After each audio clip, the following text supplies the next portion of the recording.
श्री राम मारीच को मारकर मृग को अपने कंधे पर डालकर आ रहे थे। मार्ग में लखन मिले तो राम जी को बड़ा आश्चर्य हुआ। बोले, लखन भैया तुम यहाँ क्यों आए? मैंने तुमसे कहा था ना सीता को छोड़ करके मत आना, तुमने मेरी आज्ञा का उल्लंघन क्यों किया?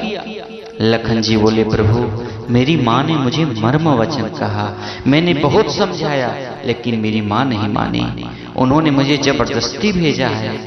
राम जी ने कहा, लखन तूने बहुत बड़ी गलती की।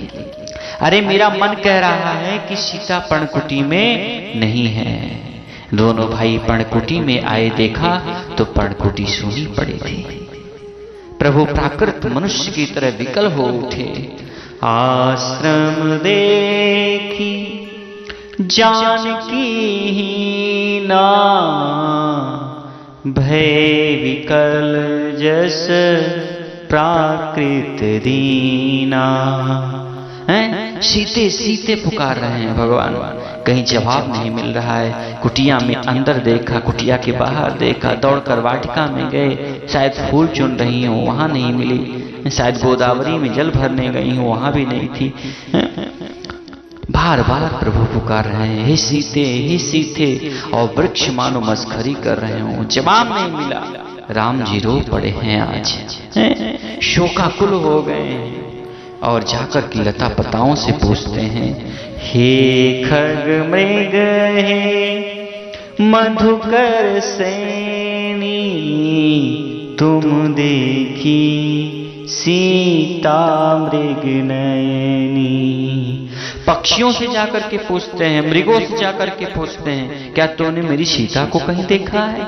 हे लखन, हम दोनों पुरुषों के होते हुए भी कोई असुर चीज सीता का अपहरण करके लेकर गया है। प्रभु को इस तरह व्याकुल देख लखन जी भगवान को धीरज बधाते हैं, मां मिल जाएगी, बार बार कह रहे हैं लखन जी प्रभु से। प्रभु धैर्य रखिए, उत्साह रखिए। और पूज्यपाद वाल्मीकि जी अपने रामायण में लिखते हैं, उत्साहो बालवानार्य ना सुस्ताह परम बलम, सोत्साह से लोके से ना किंचित विदुल्लभम। खोजते हुए सीता को श्री राम जी और लखन जी आगे बढ़ रहे हैं दक्षिण की ओर महाराज। उस वक्त भगवान ने देखा गिरिराज जटायु पड़े हैं, यहाँ उनकी मुलाकात होती है। पंख कटे हुए, खून बह रहा है, जिसकी हमने चर्चा भी की है। प्राण चलने को हैं, लेकिन रोक रखे हैं। राम जी दौड़ करके आए हैं, जटायु को अपने अंक में ले लिया। अरे जटायु, तुम्हारी यह दशा किसने की? भगवान का दर्शन पाकर जटायु प्रसन्न हो गए हैं। नाथ दशानन यह गति कीनी, तेहि खल जनक सुता हरि लेनी। राम जी की आंखों में आंसू आ गए हैं। अरे धन्य हो जटायु, राम कहा तनु राखो ताता। कहा प्रभु ने, जटायु यदि कहो तो मैं तुम्हें बचा सकता हूँ। जटायु ने कहा, नहीं भगवान, अंत समय में जिनका नाम मुख में आने से अधम की भी मुक्ति हो जाती है, वह प्रभु आज मेरी आंखों के सामने है, मैं आपकी गोद में हूँ। अरे ऐसी मौत किसके नसीब में होती है? प्रभु आज तो मेरी सदगति हो गई। राम जी ने कहा, जटायु मैं तुम्हें सदगति प्रदान कर रहा हूँ, मोक्ष प्रदान कर रहा हूँ, और इसलिए तुम्हारी सदगति हो रही है, मोक्ष मिल रहा है, ऐसा मत समझना। भगवान ने अपने आंखों में आंसू के साथ कहा, जल भरी नयन कहीं रघुराई, तात कर्म निज ते गति पाई। तुमने अपने कर्म से सदगति पाई है। हे जटायु, अरे परहित बस जिनकी मन माही, तीन कहूँ जग दुर्लभ कछु नाही। अरे तुमने अपने कर्म से तुम सदगति को प्राप्त कर रहे हो, क्योंकि तुमने परोपकारार्थ प्राणों की बलि चढ़ाया है। अरे जिसके मन में परहित रहता है उसके लिए संसार में कुछ भी दुर्लभ नहीं है मेरे प्यारे। शरीर छोड़कर, हे तात, तात मतलब पिता, हे मेरे पिता मेरे धाम में जाओ, तुम तो पूर्ण काम हो, मैं तुम्हें क्या दे सकता हूँ। एक बात और जीवन में ध्यान रखना, क्या?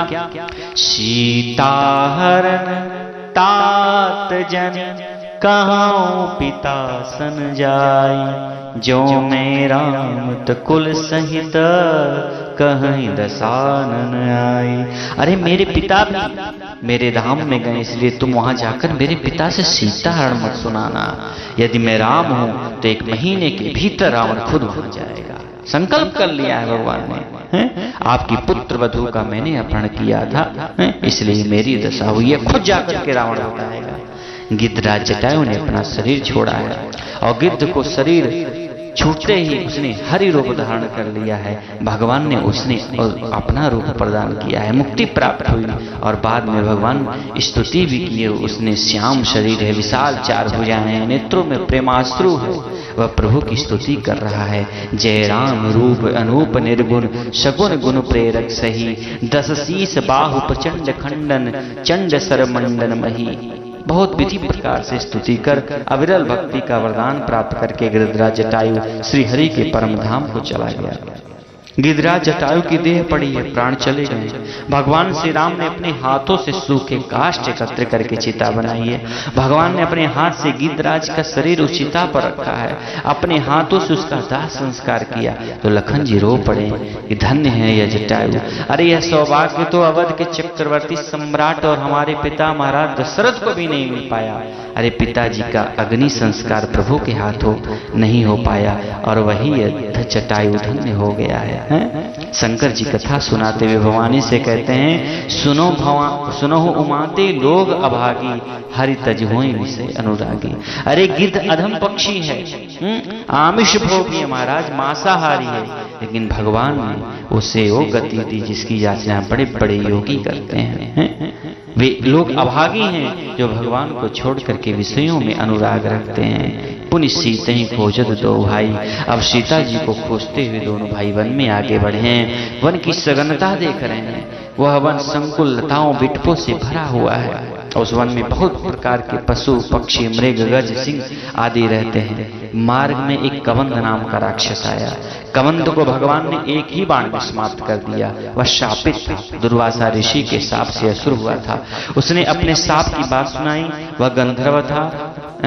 दुर्वासा ऋषि का स्वरूप देखकर कबंध अपने रूप सौंदर्य के अभिमान के कारण उन पर हंसा था। और एक कथा ऐसी है कि इंद्र की सभा में नाच गान कर रहा था। दुर्वासा जी को देखा हंस पड़ा। ताल में चूक हुई, मुनि ने श्राप दे दिया। और कोई कहते हैं कि दुर्वासा इनके गान पर प्रसन्न नहीं हुए, तब उन पर हंसा कि इसको कोई ज्ञान नहीं है। इस पर दुर्वासा ने श्राप दिया, राक्षस हो जा।